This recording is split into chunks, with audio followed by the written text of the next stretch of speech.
Hey, this is Al from Transformational Gaming. Appreciate you coming by. Appreciate you coming to the channel. Today was the day. And you know it's the day because I am currently uploading the actual presentation of the video. And I've been doing that since the video came out at around 11. And I am still uploading that thing. And I know that I don't have the most updated software, but come on, man. This is crazy, man. I mean, it is taking all day for us to upload a 9-minute video. So, I don't know. Hopefully, by the time I finish filming this, it'll be done. Today, we're talking PS5 Pro. Before we get into the video proper, I would like to ask you guys to please subscribe to the channel. Please continue supporting the video. I just want to say over the past week, maybe week and a half, I've been receiving some amazing support. New subscribers, shouts out to you. But for you guys who have subscribed, continue to support the video, continue to come by and watch the videos. I greatly appreciate it. Please continue to support the channel, and I thank you so much for being a subscriber if you are new to the channel. That being said, let's get into the PS5 Pro presentation. Now, listen, the presentation itself, I think it was a little bit on the cringe side. Outside the presentation being cringy, everything else within the presentation, I totally expected. And not because I got some behind the scenes, someone advising me, or I'm calling up Sony trying to get information or whatnot.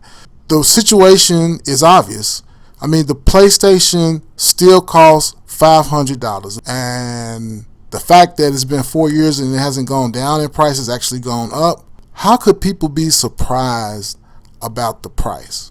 But before we get into all that, let's talk about some of the stuff that you're getting for $700, which I knew it was going to be $700. I don't see how it could not be $700, and I don't see how it could not be a surprise to everybody, or how it could be a surprise to everybody. But that being said, me being a voice of reason, let's talk about it. So Mark Cerny today, he gave a tech breakdown, which was super light.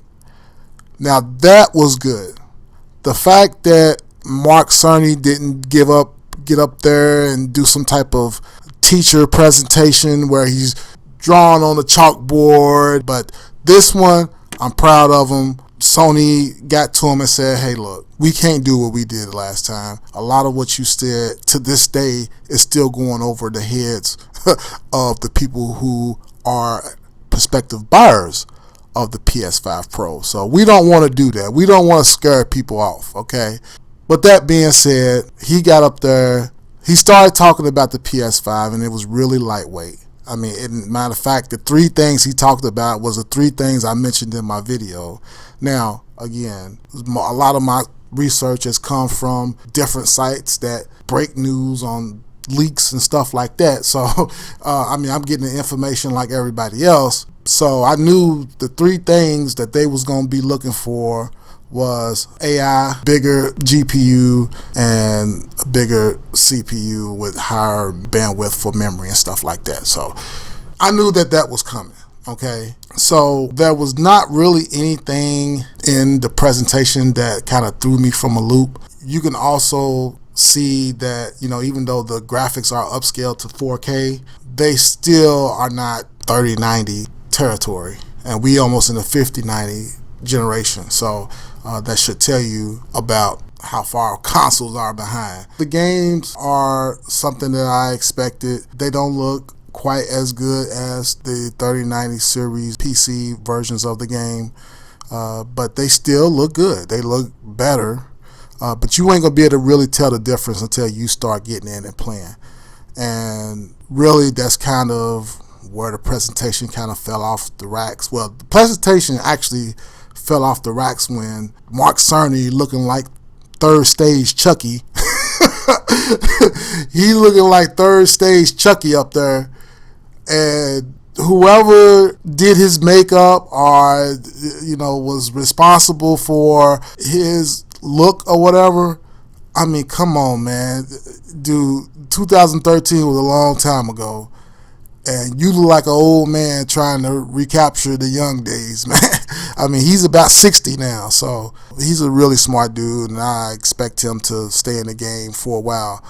But with that being said, outside of that, the graphics didn't look too much better. Like I said, I feel like my PC right now is outperforming the PS5 Pro, which it should. My PC is probably going to outperform the PS6, which it should. But the thing that was rumored and that I had speculated on was the fact that they're going to be doing even better ray tracing.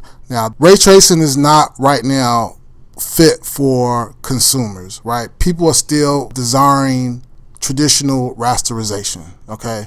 But what the PS5 is doing is laying a foundation, because they're not going to change their API all that much. They're going to have hardware that is going to allow for more headroom, but they're not going to change their API.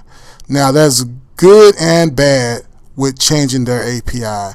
The good thing about not changing your API is that you have continuity, right? So all you doing is just relying on the headroom of the PlayStation to make your games perform a lot better. And you did lower level API, and you're gonna have to change the timing and stuff like that for the memory. But outside of that, you're pretty much just getting a natural boost.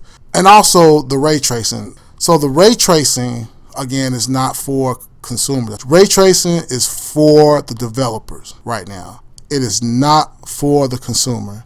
It's for the developers. And the reason is that, and the reason why Sony and Microsoft has been laying off a lot of people, is that you don't have to hire a bunch of artists to do the baked-in lighting that is required for traditional rasterized games.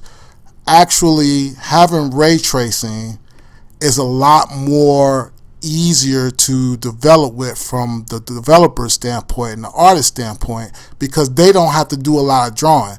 The game can just calculate all the shadows, all the reflections. Believe it or not, that saves on tons of development time. If they can ever get that to be actually native without using no SSR, that's where they're going. That's why they're pushing ray tracing so hard, because they want to have a launching point for the PS6. The PS6 is only going to be doing ray tracing. Again, that's why Sony and Microsoft has been doing a lot of layoffs, because they are trying to save money for an intrinsic value product like ray tracing, because you don't need as many developers to draw all the lighting. They are getting ready for the next generation of how game development works from a graphical design standpoint. They are going to go ray tracing full board for the PlayStation 6, and they're going to try and do it for the most part on the PS5 Pro. But like I said, they just want to establish continuity for the ray tracing once they get to the PS6. And I think coming out with a Pro console is a good idea. Now, one thing that I was wrong about, I thought they was going to add in frame gen. Now, they got it for the base system. I think they're going to add some stuff with frame gen in it. They're just not going to call it frame gen. But I think them giving a little bit of a boost in CPU performance and a lot of boost in graphical performance, I think what they're going to do is they're going to allow developers to come up with a pipeline for the PS6, basically. But I know Mark Cerny, he wants a launching point, a ground zero for ray tracing. PlayStation 5 is still using traditional rendering. What they want is they want to go full ray tracing. Now, I want to talk to you guys about the PSSR. The PSSR is another AI tool in the toolbox. Like I said, I think the PS5 Pro is probably going to do some frame gen. but it's probably already kind of embedded within the PSSR. And so it's probably not something that you're going to be able to turn on. It's probably something that's going to come native to the PS5 Pro. But along with the headroom, they're going to be able to use AI to simulate and generate 4K images running at 60 frames per second. I wish Mark Cerny has talked more about 120, because like I said, that's where I am on most of my PC games. Not all my PC games run at 120, but I know Horizon Forbidden West runs at 120. I like games that go at 120. I think 120 is a great number to have when you have strobe and stuff going across the screen. I mean, it looks really clear. You know, that's kind of my thoughts on the PS5 Pro. Some other thoughts I want to talk to you guys about is the crying that I'm seeing on YouTube. I might just save that for the next video, man, because that is terrible. Again, it's not for you. It is a launching point for the PS6, so that when most of those games that are probably going to be backwards compatible go to that system, it's probably just going to be adjustable with the headroom that's going to be inherent into the console, which is going to be the PS6. So I think I'm going to talk about that on another video. Man, I got so many videos to make. I'm still working on this video for Phil Spencer, which Phil, I haven't forgot about that PAX interview. I didn't see it until this week, but I haven't really had time to go in on you. But I will go in on you on that video. Don't think that was missed on me. That video, it's almost like you crying out for help for being fired. But we'll talk about that on that video. Comment, like, subscribe. This is Al from Transformational Gaming, and we're done.